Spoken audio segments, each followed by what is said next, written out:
Alô, muito boa tarde. Ó, você que torce pro Flamengo, quantas vezes já ouviu isso? Davi Luiz tem gol marcante em Copa do Mundo. Davi Luiz já fez gol em Copa do Mundo.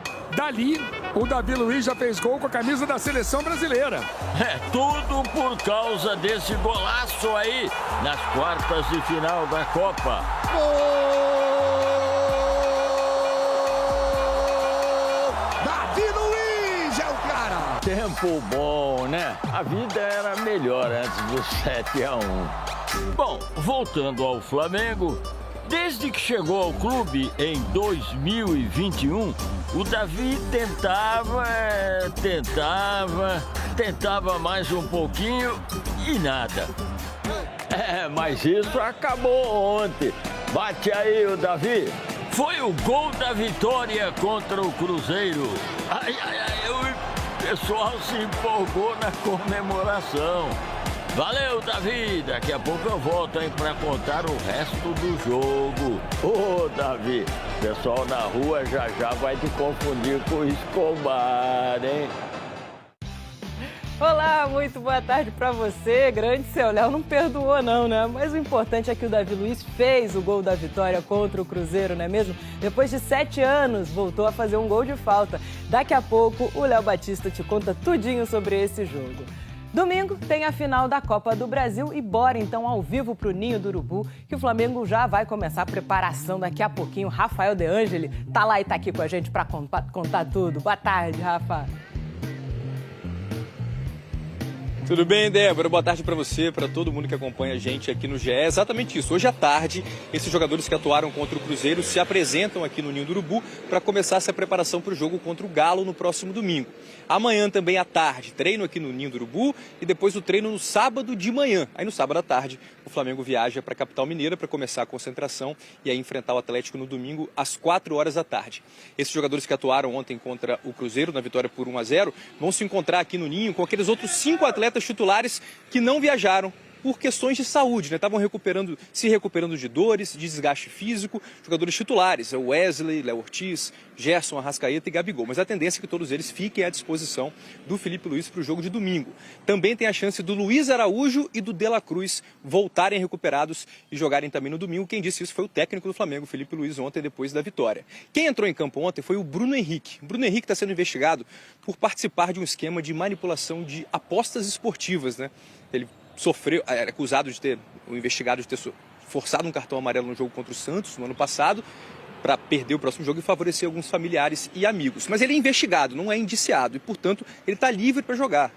Jogou ontem contra o Cruzeiro, atuou bem, colocou uma bola na trave e está disponível para jogar no próximo domingo também, assim como o Pulgar. Bruno Henrique e Pulgar cumpriram suspensão no primeiro jogo da final e agora estão livres para jogar no próximo domingo. Volto com você, Débora. Um abraço.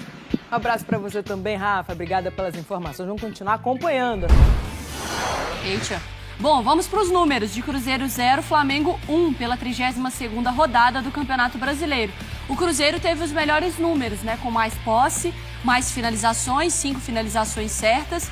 Teve 4 ações na área rival a mais do que o Flamengo. E aí, cartões vermelhos, não teve ali no final da partida também o Alan recebendo o cartão. Mas no placar, o Flamengo sai com o resultado com um gol de falta do Davi Luiz.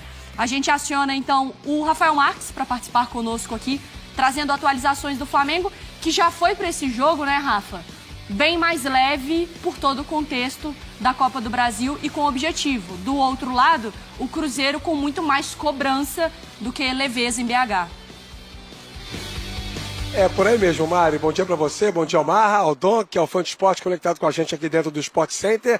Futebol, quando você joga com menos pressão em determinada partida, a tendência é que as coisas elas transcorram de maneira um pouco mais natural, né? E dá até pra gente desenvolver a análise do jogo de ontem partindo desta premissa, que o Flamengo jogou com menos cobrança do que o Cruzeiro, bem menos cobrança. Inclusive pelo fator campo, né? Embora não fosse no Mineirão o jogo, era em BH, Cruzeiro mandante, e os números do Diniz são muito ruins como técnico do Cruzeiro. Apenas uma vitória, aquela que credencia o time a disputar a decisão da Sul-Americana. E, aliás, cada vez mais o Cruzeiro depende de ganhar a Sul-Americana para jogar a Libertadores do ano que vem. Estacionou na 8ª posição, enquanto que o Flamengo atinge a 4ª colocação com 58 pontos, dependendo só de si para poder ir diretamente para a fase de grupos da Copa Libertadores, independentemente de ganhar ou não a Copa do Brasil no próximo domingo. Davi Luiz ontem fez um gol de falta, coisa que não acontecia com ele desde 2017, e ele acumula 7 gols de faltas em toda a sua carreira. E como o jogo do próximo domingo é em BH, contra o Atlético Mineiro, na Arena MRV, imaginava-se, antigamente era muito comum isso, que o Flamengo ficaria na capital mineira até domingo, treinasse lá hoje, amanhã, sábado, mas a comissão técnica com o comando do Felipe Luiz, ela prefere duas coisas: a estrutura do CT e a boa gestão de elenco. Os jogadores não ficariam muito satisfeitos em ficar 5, 6 dias em Belo Horizonte. Então o Flamengo voltou para o Rio de Janeiro logo depois do jogo, chegou pela manhã aqui no Rio e tem treino hoje à tarde, amanhã e sábado no CT. E somente no sábado à tarde é que o Flamengo segue para a capital mineira para a decisão contra o Atlético, jogo de ida aqui no Maracanã. O Flamengo venceu pelo placar de 3-1. O segundo jogo do time é alternativo do técnico Fernando Diniz, empate com o Inter e vitória sobre o Cruzeiro, os 2 jogos fora de casa. Mari. E é exatamente essa a nossa tela, o Flamengo fora desde a estreia de Felipe Luiz. Com 4 jogos, 2 vitórias, 2 empates, não perdeu fora de casa, 66,7% de aproveitamento, 4 gols marcados e 1 gol sofrido. Vocês estão com o Rafa nessa análise de que o contexto do jogo para o Flamengo ele era mais leve do que necessariamente para o Cruzeiro. Sim. E que ele soube aproveitar isso no jogo, Marra? Sim, não tem como. Para mim, eu concordo. Eu acho que além dos 3 pontos, se você observar o campo, o Flamengo ontem sem um 9. Uhum. Aí alguém vai falar assim, o Bruno Henrique. Sim, ok, pode ser o Bruno Henrique. Mas o Bruno Henrique, a tendência dele é de cair pelos lados. Porque ele não é um 9 de jogar de costas. Ele é um 9 que tem outras características. Ponta. Ele é um 9 ponta. E ontem ele caía muito pelo lado esquerdo. Uhum. Era Matheus Gonçalves e Plata. Sem centralizar. Na verdade, ontem, ficou para mim, não tinha ninguém ocupando a faixa do Arrascaeta. Uhum. Ninguém ocupando a faixa que o Gerson faz às vezes, do 10, quando está mais adiantado. Eram 4 atacantes, se você quiser colocar assim, mas eram 2 de lado pela direita, 2 de lado pela esquerda. E eu acho que vale também como avaliação, além dos 3 pontos. Que para algumas situações de jogo, por exemplo, no final de semana, o Flamengo pode, em algum momento, se o jogo tiver diferença de 2 gols, se o jogo tiver 2-1 para o Atlético, de repente pode valer a pena, vem Atlético, me ataca. Ele pode jogar fechando o meio campo e tendo 4 jogadores de velocidade que podem ser acionados em algum momento da partida. Uhum. Ontem deu para ver isso. Bruno Henrique tem velocidade, Alcaraz tem velocidade, Matheus Gonçalves tem velocidade, Plata tem velocidade. Isso pode ser uma situação de jogo com outros nomes. Uhum. Então talvez o Felipe tenha até percebido isso, porque se você observar números do jogo, o Cruzeiro teve mais, né? Inclusive teve mais tempo no campo de ataque. Eu até pedi uma tela para mostrar, daqui a pouco a gente mostra isso, a presença de jogadores do Cruzeiro no campo de ataque, morando lá no ataque.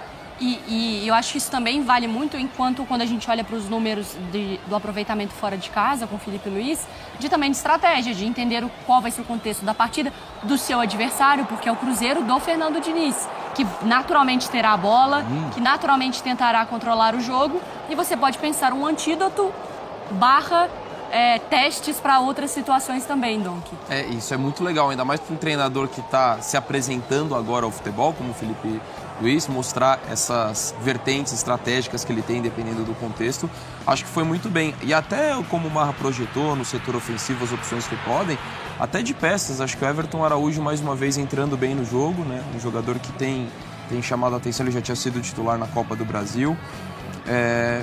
E a gente falava da leveza do jogo, eu até me estenderia. Dos 4 times que entraram em campo ontem, para mim o Flamengo era o mais leve em relação ao confronto de ontem. Pelo impacto que isso pode ter numa um suposto não título de Copa do Brasil ou Libertadores, no caso do Galo, porque você fala de um Atlético Goianiense que está quase rebaixado, mas ainda briga.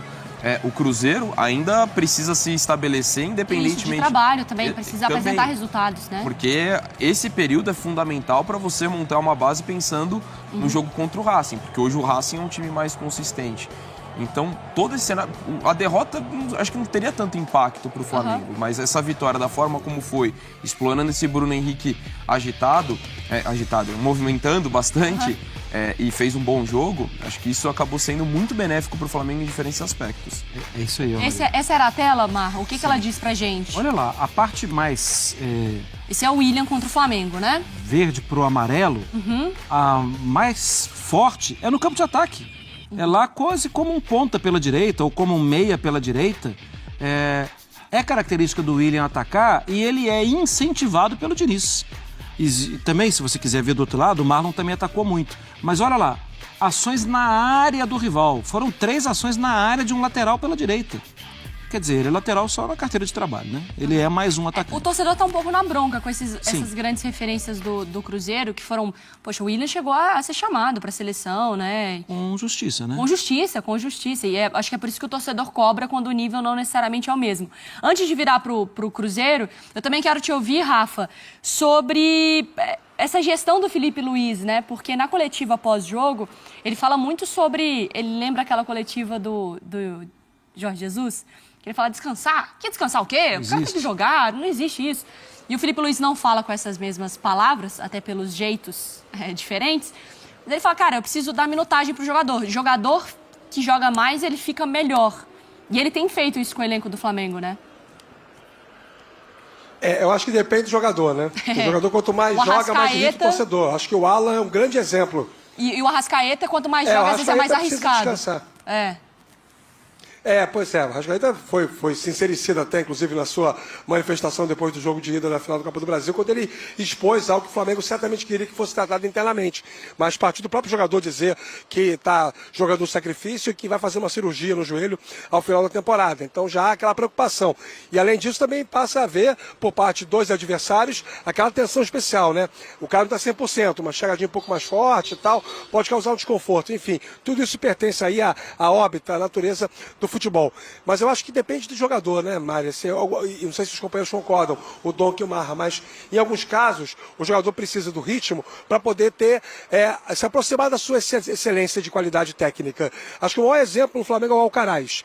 Ontem, já no segundo tempo, dando sinais de cansaço, ele conseguiu aproveitar os espaços que o Cruzeiro deixou, porque naturalmente perdendo por 1-0 tinha que se lançar mais ao ataque. Ele aproveitou os espaços, fez ótimas jogadas, fez um gol curioso que foi anulado, e aí, claro, a tecnologia associada à interpretação, as duas trouxeram a resolução para o gol ser anulado, mas isso não tira o mérito do jogador também. Enfim, ele mais solto, mais próximo dos homens de frente, mostrou uma capacidade de se aproximar dos atacantes, de fazer a bola chegar no terço final, bem interessante. Algo que nós não tínhamos visto, pelo menos uma incidência tão latente como no jogo de ontem. E em alguns casos, como eu citei do Alan, de fato se mostram jogadores que não estão conseguindo corresponder, aproveitar as oportunidades quando elas surgem. A gente sempre fala, um discurso comum, quase que uníssono, de que o Flamengo tem o melhor elenco do Brasil. E aí acho que o Filipe Luiz faz, nesse seu estágio como técnico do Flamengo, uma espécie de reforço dessa constatação, colocando o pessoal para jogar e tendo bom resultado. Vamos falar agora sobre também um lado do Cruzeiro. Como é que é? Chutou o bumbum do Flamengo. O último que falou isso no Brasil não se deu muito bem. Quem foi? Jerome Valk. É verdade, bem lembrado. Bem lembrado. Esse aí, vou te falar, hein? Esse secretário-geral da FIFA. Esse aí, é melhor nem lembrar. E o Bruno Spindel respondeu ao John Textor. Vamos ver. Nem viu, tem que... Aqui no Flamengo a gente se preocupa com o Flamengo. A gente não se preocupa com outros clubes, a gente se preocupa com a nação rubro-negra, se preocupa em gerir o Flamengo, se preocupa com nossos atletas, nossos funcionários, em conquistar vitórias e títulos pelo Flamengo. A gente não se preocupa com clube nenhum outro no mundo. O Flamengo se preocupa com o Flamengo só, pela sua grandeza. Ai, pela sua grandeza. Você apontou pro Breler? Por quê? Você deu meus minutos ao Breler Pires. Você deu seus minutos à minha grandeza. Também. Vai lá. Você não pergunta ninguém. O Bre vai falar, depois você fala. O Abel que decide a ordem. Você vai falar. Posso falar também se ele Eu juro quiser. que eu vi na primeira hora o Spindle falar o seguinte. Tem 19 clubes torcendo contra, estão torcendo contra. Agora ele falou que só se preocupa com o Flamengo. Eu não estou entendendo mais nada. É uma contradição? Mas pode falar você. É uma contradição? Ele falou o seguinte, o que eu ouvi aí, se eu não ouvi errado, Brenner, porque o pessoal está conversando muito aqui, você está mais concentrado. Então, o que acontece? Ele falou o seguinte, o Bruno Spindle, 19 clubes aí torcem contra. Quando erram contra o Flamengo, aí tem, pô, tudo bem. Não se preocupa com o outro. Agora ele falou que só se preocupa com o Flamengo. Não foi isso que aconteceu? Então, mas naquela fala dele, ele estava mais preocupado com a arbitragem. Agora entendi. Tá certo. Vamos dar uma olhadinha nas temporadas de Botafogo e Flamengo até aqui? Já que tem essa troca de farpas, provocações, etc e tal, de um lado para o outro. Glorioso está competindo com o rubro-negro? Pergunta a nossa tela para o amigo Rafael Prats. E aí temos informações do Glorioso e do Malvadão, como diz a Paquita rubro-negra. Que sempre acompanha. Ela chama o Flamengo de Malvadão. Chama, ela gosta. Botafogo não chegou nas semifinais do Carioca. Venceu a Taça Rio. Diria um amigo rubro-negro, grande coisa. Eliminado o Fogão nas oitavas da Copa do Brasil. Fogão é líder do Brasileirão, 6 pontos de vantagem para o Palmeiras. E é finalista da Libertadores pela primeira vez na história. O Flamengo ganhou, foi campeão carioca. Não foi Taça Rio, não, foi campeão carioca. É finalista da Copa do Brasil com uma vantagem de 3-1 no jogo de ida para cima do Galo, forte vingador. Está em 4º lugar no Brasileirão, 9 pontos atrás do líder Botafogo e foi eliminado da Libertadores nas quartas de final. Por quem, Eugênio? Quem eliminou o Flamengo? Fala aí. Capricha. Clube Atlético Penharol. Esse, que foi eliminado pelo Botafogo. Exatamente, bem lembrado. Na fase seguinte. Fale aí, Prats. Algo te surpreende nessa tela? Te chama atenção? Primeiro que assim, o John Textor, a gente já fez algumas críticas aqui em relação à maneira que ele se comportou, fazendo acusações muito graves que até agora não se provaram em relação ao ano passado. Agora o Textor, ele tem tido uma participação em relação ao Botafogo que é inegável. Ele aumentou a rejeição do Botafogo. Ele aumentou a antipatia ao Botafogo. Ele aumentou o temor ao Botafogo. Claro. Isso daí, para clube grande, é inegociável. Então, assim, o Spindle falou que só se preocupa com o Flamengo e tal, mas claro que ele fica incomodado. Tá vendo o Botafogo quase campeão, tá vendo o Botafogo jogar final de Libertadores, talvez não tava dando muita pelota pro Botafogo, o Botafogo tá incomodando agora, ganhou de 4 do Flamengo em um turno, fez 2-0 no outro turno. Já começam a falar em fair play financeiro. Começa a incomodar. Esse incômodo é importante demais pro Botafogo, muito importante para um clube que voltou a ser protagonista, tá brigando por grandes coisas, tá ganhando de times que estavam até então dominando os últimos anos do futebol brasileiro. Pro Botafogo eu acho que isso é muito bom, é inegociável. E tem a participação do Textor nisso, porque é quem aparece para falar, é quem está comandando o futebol do Botafogo e escolhendo boas pessoas, bons profissionais. Isso é um mérito que o Botafogo tem.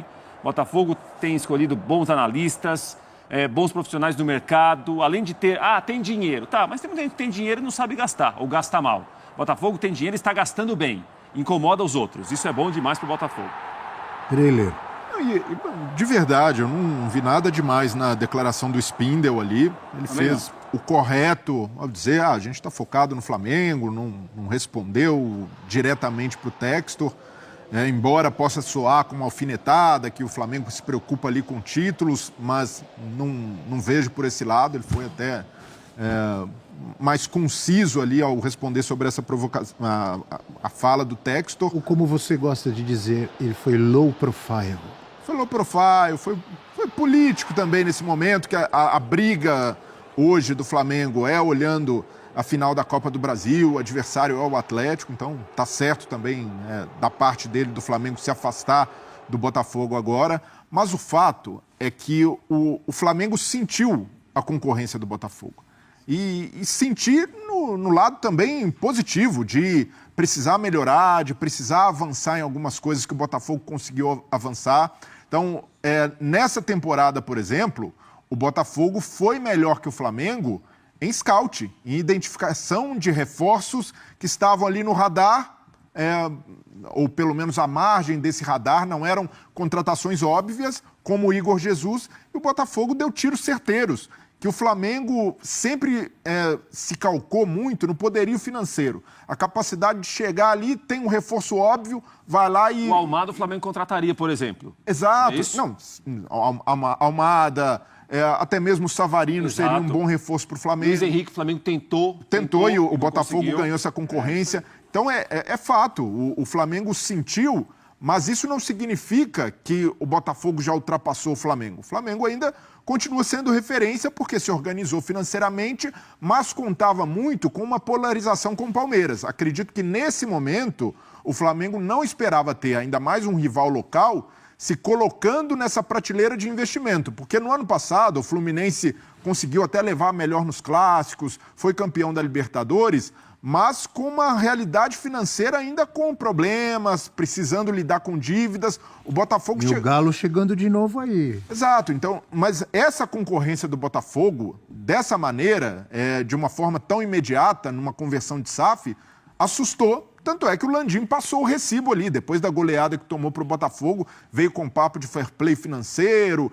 É sinal de que o Botafogo hoje, como disse o Prates, passou a incomodar, e para o Flamengo, se o Botafogo for campeão da Libertadores, vai ter um peso simbólico. Porque, queira ou não, o Flamengo terá facilitado o caminho de 2 rivais conquistando seus primeiros títulos de Libertadores. No ano passado, o Flamengo é eliminado pelo Olímpia, o Fluminense vai lá e passa pelo Olímpia. Agora, novamente, quando se esperava o confronto entre Flamengo e Botafogo pela Libertadores, o Flamengo é eliminado pelo Peñarol, mesmo com um time inferior do Peñarol, e o Botafogo passa sem tomar conhecimento do Peñarol, embora tenha sofrido um pouco no jogo da volta. Então o de maneira indireta, esteve relacionado pode estar relacionado a grandes títulos dos seus rivais. Próximo é o Vasco?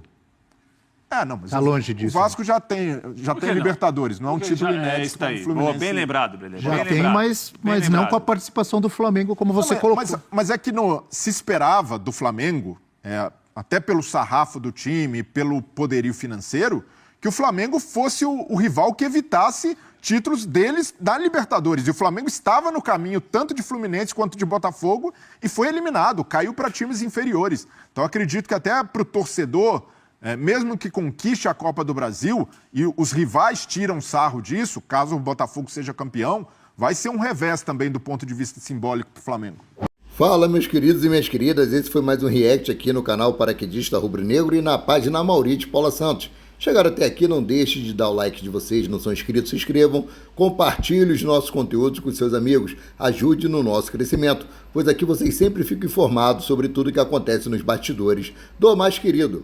Então vamos para mais informações. Programação para a final. Após o Flamengo ter vencido o Cruzeiro ontem por 1-0, lá no estádio Independência, agora vira a chave para o jogo da final da Copa do Brasil, jogo que será contra o Atlético Mineiro, lá na Arena MRV.